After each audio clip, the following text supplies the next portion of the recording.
Salut les Mauricettes, c'est Maurice, j'espère que vous allez bien. Moi aujourd'hui ça va super. Vous avez décidé que je fasse en vidéo une recette et c'est ce que je vais vous faire aujourd'hui. Donc j'ai décidé de vous réaliser une tarte aux pommes et aux poires à l'ancienne. D'abord on va commencer avec la pâte brisée. Donc pour ça j'ai besoin de 200 g de farine, 50 g de sucre, 125 g de beurre, des flocons d'avoine, c'est pour ajouter un peu de mâche, un peu de goût à la pâte, une pincée de sel, un œuf. Pour la pâte brisée, d'abord, j'ai décidé que l'avoine, j'allais le mixer pour en faire un peu comme une farine. Donc je prends le mixeur qu'on a ici à la maison. Je vais commencer à mixer, en espérant que ça marche. J'ai fait de la farine d'avoine. S'il y a un bruit de fond, c'est qu'il y a mon voisin qui met la musique à coin, c'est super, hein. Tout le monde commence à péter un câble. Tout d'abord, ce qu'il faut faire pour la recette d'abord, c'est de vous munir d'une spatule. Dans un grand saladier, vous allez mettre le beurre et le lisser pour en faire une pommade. Je travaille le beurre pour vraiment créer cet aspect de pommade avec une spatule en bois. Après, si le beurre était au frigo, ça va être un peu plus compliqué, on va dire, de travailler le beurre. Détendre le beurre. Voilà, j'essaie de montrer un peu à la caméra ce que je fais. Le beurre commence à avoir vraiment une bonne texture. Vous pouvez voir que vraiment, on dirait vraiment de la bonne pommade. Une fois que c'est fait, on va ajouter tous les ingrédients secs, donc à savoir la farine d'avoine qu'on vient de faire avec les flocons d'avoine, la farine et le sucre. On va mélanger le beurre avec le reste des ingrédients secs. La pâtisserie en général, c'est pas quelque chose de très diététique, quoique, mais souvent il y a du beurre et du sucre. Donc ensuite on va rajouter l'œuf. Voilà.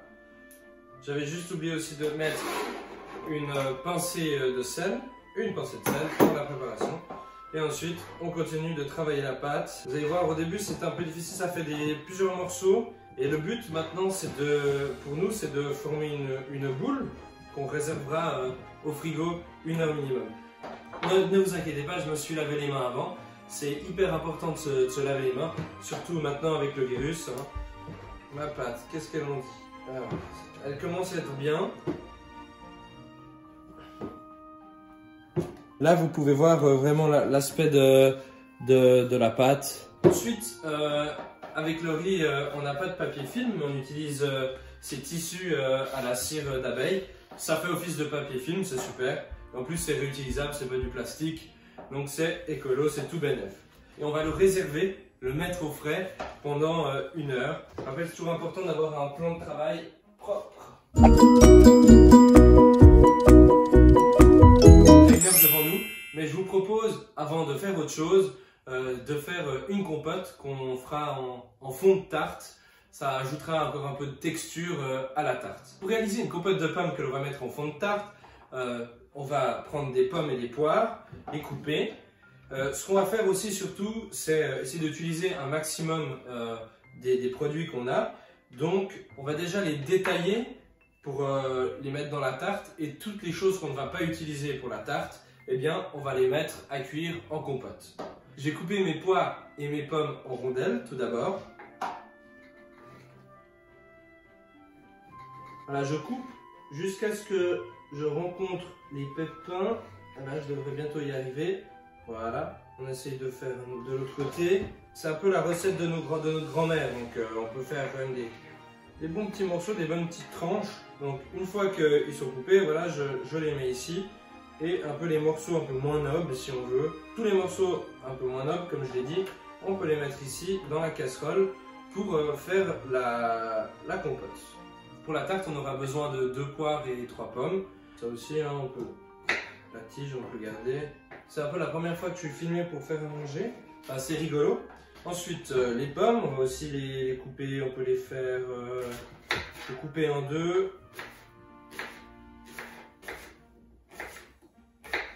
Voilà. Le truc, c'est que j'ai mis un peu trop de poivre avant, donc j'avais peur de ne pas en avoir assez, donc on va en récupérer pour mettre dans la tarte un peu plus tard. Vous savez, c'est pas grave, hein, si c'est la cuisine des fois. On essaie d'enlever les pépins. Si on a, et comme j'ai dit, un peu tous les restes, on va essayer de les garder pour faire notre compote. Surtout que dans les pépins de pommes, il y a de la pectine, c'est, on va dire, un gélifiant naturel, et donc ça peut vous permettre de faire assez rapidement un gel naturel. Donc ça, c'est les pommes s'oxydent assez rapidement. C'est pour ça que j'ai pris un citron. On va pouvoir le couper et mettre le jus de citron sur les pommes.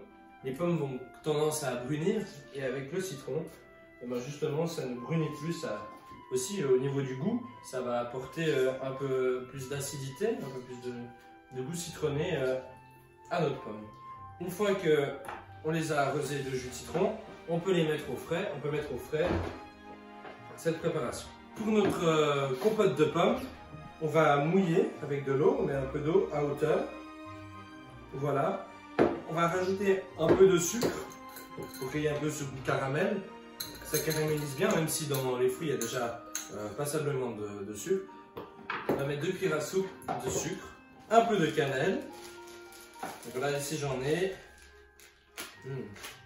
C'est délicieusement bon. On en met 1 cuillère à café. Voici la préparation. On va la chauffer à feu doux pendant 1 heure, enfin, juste pendant 1 heure à peu près, couverte évidemment. Voilà. Ce que je vais faire d'abord avec la casserole, c'est porter à ébullition et ensuite mettre à feu doux une fois que c'est à ébullition pour que ça compote vraiment pendant 1 heure. Voilà, à tout à l'heure.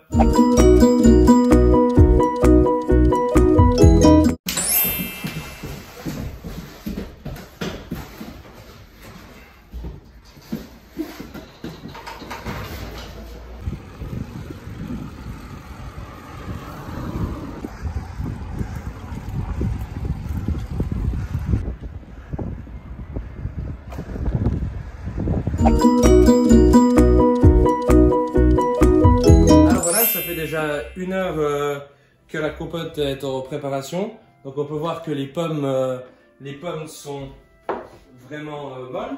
Pour avoir une bonne compote, je vais utiliser un presse-purée. Je viens vraiment écraser le fruit pour avoir vraiment une compote bien lisse. Là, je commence à avoir une compote assez lisse. Après, je vais la passer à la passoire pour avoir vraiment quelque chose de lisse. Et comme j'ai mis des pépins, j'ai mis les queues, je ne vais pas avoir de tige dans le gâteau. Encore une assiette comme ça, ma passoire. Il va falloir que j'écrase. Donc c'est parti. Donc, voilà. Là, j'aplatis. Et ça veut dire qu'il va me rester plus que les fibres. Et j'aurai une compote bien lisse. Je ne sais pas si on le voit bien à cette distance, mais il commence à me rester plus que les peaux. D'avoir une compote en fait finalement sans la moindre impureté. En tout cas, elle a une magnifique couleur caramel. Je ne sais pas si... Oui, ah, mes voisins font du déménagement. Si elle est un peu trop liquide, on peut la remettre un peu sur le feu encore un moment pour enlever l'eau, pour que l'eau s'évapore. Je pense que ce que je vais faire, j'ai vraiment récolté tout ce que je voulais, vraiment le fruit en lui-même, sans les impuretés de la peau et des queues et des pépins. Là, je vais vous montrer ce qui reste maintenant dans la passoire. Voilà, vous pouvez voir qu'il reste vraiment que ce qu'on ne veut pas. Comme j'ai dit, je pense que je vais le cuire encore un peu, histoire d'avoir vraiment une compote avec la bonne texture. Parce que là, elle risque de détremper un peu la pâte. Donc, délicieux, c'est super sucré. Trop bon. C'est un délice. Si déjà ça c'est un délice, je me réjouis déjà de la suite. Maintenant, je vais sortir la pâte brisée qu'on a fait auparavant du frigo. Elle est ici. Elle a bien pris, elle est froide. Je vais l'étaler et ensuite la disposer dans mon moule. Je vais prendre un bon rouleau à pâtisserie et je vais commencer gentiment à étaler ma pâte. Là, le beurre a vraiment durci, on sent. Rien qu'avec le contact de mes mains, je sens qu'elle chauffe déjà un peu. Je vais pouvoir l'étaler. Il va falloir essayer de faire vraiment une crêpe la plus ronde possible. Le but d'une tarte à l'ancienne, c'est qu'on va recouvrir un peu les bords de la tarte avec la pâte. Que votre pâte brisée fasse à peu près à peu près 5 mm d'épaisseur. On y arrive gentiment. C'est long. Donc maintenant, j'ai fait ça. Aïe aïe aïe. J'ai fait une erreur. J'ai fait une petite erreur de débutant. C'est qu'on va étaler la pâte directement sur le papier sulfurisé. Parce que autrement, vous n'allez plus jamais pouvoir la décoller. Comme ce qui vient de se passer. Et c'est la catastrophe. J'étale ma pâte au maximum. Elles sent déjà bon le beurre. C'est du beurre salé que j'ai mis. Ça marche assez bien, je trouve, dans un gâteau, dans une pâte feuilletée brisée, pardon, du beurre salé. On va faire un peu comme une sorte de biscuit breton, si on veut. Continuez à vraiment bien l'étaler dans tous les bords. Parce que pour avoir une cuisson homogène de votre pâte, il faut que votre pâte soit homogène, à la même hauteur à peu près. Alors là, je fais vraiment avec les moyens du bord. Il ne faut pas oublier qu'on est en confinement, en quarantaine, donc une bouteille de vin qu'on a dégusté l'autre soir. Ma pâte est prête et je vais la mettre dans le moule. Ma compote a fini de réduire. Il faut voir qu'elle est un peu moins liquide qu'avant, je vais vous montrer. Je ne sais pas si on voit bien le résultat, mais et maintenant je vais disposer ma compote, en tout cas une partie, dans le fond de ma tarte. Faut pas oublier de piquer pour que l'air s'échappe, ce que j'ai pas fait évidemment. C'est aussi pour que toute l'eau contenue dans les pommes et encore dans la compote puisse s'en aller un petit peu, s'évaporer. Pour pas que votre fond de tarte il soit trop humide, que la pâte soit trop humide. Je vais prendre les pommes qu'on avait et les poires qu'on avait coupées avant, on avait mis le citron. Vous voyez que les pommes ne sont pas du tout oxydées, donc ça fonctionne bien le citron.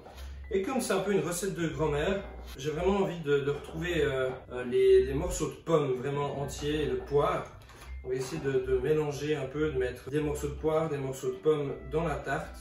Vous voyez, je les dispose vraiment sur le côté, comme ça, pour que ça soit vraiment gourmand et que ça donne envie. Donc je vais essayer de répartir un peu mes morceaux comme ça de poire. J'en ai un peu moins que les morceaux de pommes. Et vraiment, je vais disposer comme ça un peu comme une rosace, comme une mosaïque, mes ingrédients. Ce qui est sûr, c'est que ça va être bon. Ça, je me réjouis de manger. Vous allez piquer les bords de votre tarte. Ouais, on peut essayer encore de caler quelques morceaux ici et là. Et maintenant, on va refermer la tarte. Donc vraiment, on va essayer de la refermer, cacher un peu les pommes. Voilà, on peut s'aider du papier sulfurisé. Ça fait une sorte de petit bouquet.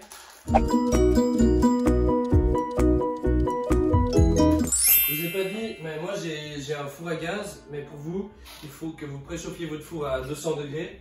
Le gaz, c'est assez dangereux parce que c'est un peu comme en camp scout, si on veut, c'est que c'est vite cramé.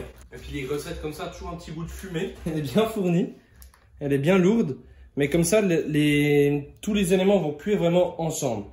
Et ça va encore compoter et l'eau va s'échapper aussi par ici. Et je me réjouis de manger ça un peu plus tard.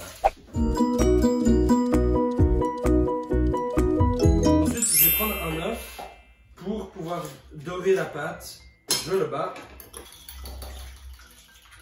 Et vu que j'ai pas de pinceau, je vais faire ça à la fourchette.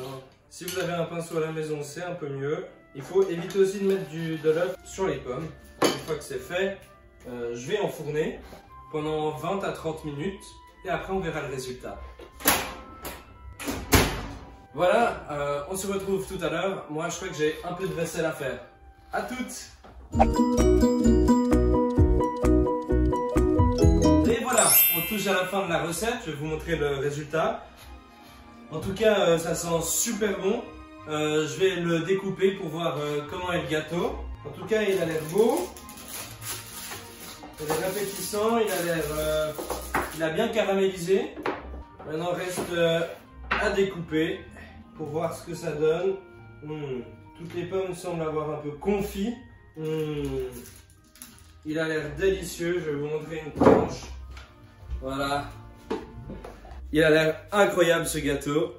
Je vous le montre. Voilà, la vidéo est terminée. J'espère qu'elle vous a plu.